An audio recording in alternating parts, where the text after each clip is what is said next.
രാവിലെ ഉറക്കത്തിൽ നിന്ന് എണീറ്റ് വന്നപ്പോഴുണ്ടല്ലോ ഇതുപോലത്തെ കാലാവസ്ഥയായിരുന്നു. വീണ്ടും ഒന്നുകൂടെ കിടക്കാമെന്ന് വിചാരിച്ചു. പിന്നെ കരുതി പറ്റത്തില്ലല്ലോ, ജോലികളൊക്കെ കിടക്കുമല്ലയോ എന്ന്. ഹായ് ഹലോ നമസ്കാരം. ഉമ്മാസ് കിച്ചൺ വ്ളോഗിൻ്റെ പുതിയൊരു വീഡിയോയിലേക്ക് എല്ലാവർക്കും സ്വാഗതം. അപ്പം രാവിലെ അടുക്കളയിൽ വന്ന് നോക്കിയപ്പോഴത്തേന് പകുതി തോനെ ജോലിയൊക്കെ തീർത്ത് വെച്ചിരുന്നു. ഇന്നത്തെ ഞങ്ങളുടെ കലാപരിപാടി ചപ്പാത്തി ഉണ്ടാക്കുക എന്നുള്ളതായിരുന്നു. ഈ ചപ്പാത്തി ഉണ്ടല്ലോ ഒരു സമയത്ത് ഞങ്ങളുടെ മെയിൻ ആഹാരമായിരുന്നു. ഈ ദേശീയ പക്ഷി പുഷ്പം എന്നൊക്കെ പറയുന്നത് പോലെ ദേശീയ ഭക്ഷണമായിട്ട് അംഗീകരിച്ചാലോ എന്ന് ചിന്തിച്ച സമയങ്ങളും ഉണ്ടായിട്ടുണ്ട്. അന്നാണെങ്കിൽ എല്ലാവർക്കും ചപ്പാത്തി ഭയങ്കര ഇഷ്ടമായിരുന്നു. എത്ര നമ്മളത് ഉണ്ടാക്കിയാലും അത് അന്നേരം തന്നെ തീരുന്ന ഒരു ഘട്ടം ഉണ്ടായിരുന്നു. പക്ഷേ ഉണ്ടല്ലോ ഇപ്പോൾ ഉണ്ടാക്കിയത് ആർക്കും വേണ്ട. 1-2 ദിവസം വരെ വെച്ചേക്കും. കൊച്ചുങ്ങൾക്കൊന്നും ഇപ്പോൾ അത്ര വലിയ താല്പര്യമില്ലായിരുന്നു. ഒരു 2 വർഷത്തിന് മുമ്പ് വരെ ഞങ്ങളുടെ ഒരു വലിയ കൂട്ടുകുടുംബമായിരുന്നു. അതായത് 8 മക്കളും ഞങ്ങളും എല്ലാം കൂടെ ചേർന്ന ഒരു കുടുംബമായിരുന്നു. അപ്പം കുഞ്ഞുങ്ങളൊക്കെ 1-2 പേര് പുറത്തും പിന്നെ ഒരു കൂട്ടർ അങ്ങോട്ടും താമസമൊക്കെ മാറിയപ്പോൾ ഇപ്പം ഞങ്ങൾ കുറച്ച് പേരേ ഉള്ളൂ. അപ്പം അന്ന് ഇത് എല്ലാവർക്കും ഭയങ്കര ഇഷ്ടമുള്ളൊരു ഭക്ഷണമായിരുന്നു. ഇപ്പം അത്ര താല്പര്യമില്ല. ഇത് ചപ്പാത്തി ഉണ്ടല്ലോ ഞങ്ങൾ പരത്തുന്നതിൻ്റെ മെയിൻ ആൾ ഞങ്ങളുടെ ഉമ്മിച്ചായിരുന്നു. ഉമ്മിച്ചുള്ള സമയത്തായിരുന്നു ഇത് മെയിനായിട്ട്. കാരണം പുള്ളിക്കാരിക്ക് ചപ്പാത്തി ആയാലും ഒറോട്ടിയൊക്കെ ആയാലും കല്ലിൽ തന്നെ പരത്തിയെടുക്കണം. പ്രസ്സൊന്നും ഉപയോഗിക്കുന്ന അത്ര വലിയൊരു ഇഷ്ടമുള്ള ആളായിരുന്നില്ല.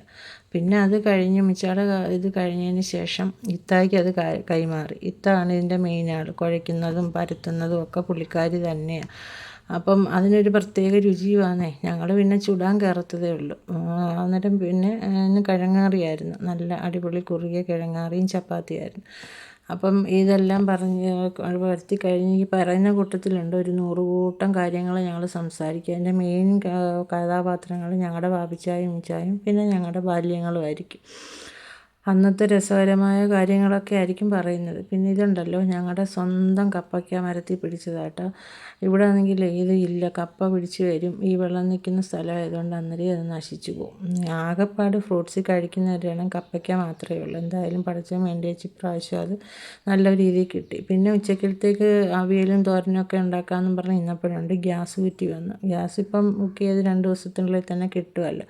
അപ്പോഴത്തേനും അന്തരീക്ഷമൊക്കെ ഒന്ന് തെളിഞ്ഞ് നല്ല വെയിലൊക്കെ വന്ന് പിന്നെ എല്ലാം അടുപ്പിലോട്ടാക്കാമെന്ന് നോക്കിയപ്പോൾ ഉണ്ട് വെളിച്ചെണ്ണ തീർന്നു. അങ്ങനെ മേടിച്ച് വെച്ചിട്ട് 2 ദിവസമായി. പിന്നെ അത് പൊട്ടിച്ചത് കുപ്പിയിലോട്ടൊക്കെ ആക്കി എല്ലാം എടുത്ത് വെച്ച് എല്ലാം കഴിഞ്ഞ് കഴിഞ്ഞപ്പോഴാണ് 2 ദിവസത്തിന് മുമ്പേ കിട്ടിയ ഇച്ചിരി മട്ടൺ ഫ്രിഡ്ജിലിരിക്കുന്ന അരി ഓർത്തത്. പിന്നെ അതെടുത്ത് തണുപ്പൊക്കെ മാറാൻ വെച്ച് എന്തായാലും അരിഞ്ഞ് കിട്ടിയതായതുകൊണ്ട് രക്ഷപ്പെട്ടു. പിന്നെ അത് വെള്ളം മലാനൊക്കെ വെച്ചിട്ട് പിന്നെ ബാക്കിയുള്ള പരിപാടിയിലേക്ക് പോയി. പക്ഷേ ഉണ്ടല്ലോ ഈ ഒരു സാധനം മട്ടനായാലും ചിക്കനായാലും ഞങ്ങളുടെ ഇത്തായും ചേട്ടത്തിയുടെ മോളും കഴിക്കത്തില്ല. അവരിത് ഉണ്ടാക്കുന്നതിൻ്റെ 7 അയലത്ത് പോലും വരത്തില്ല.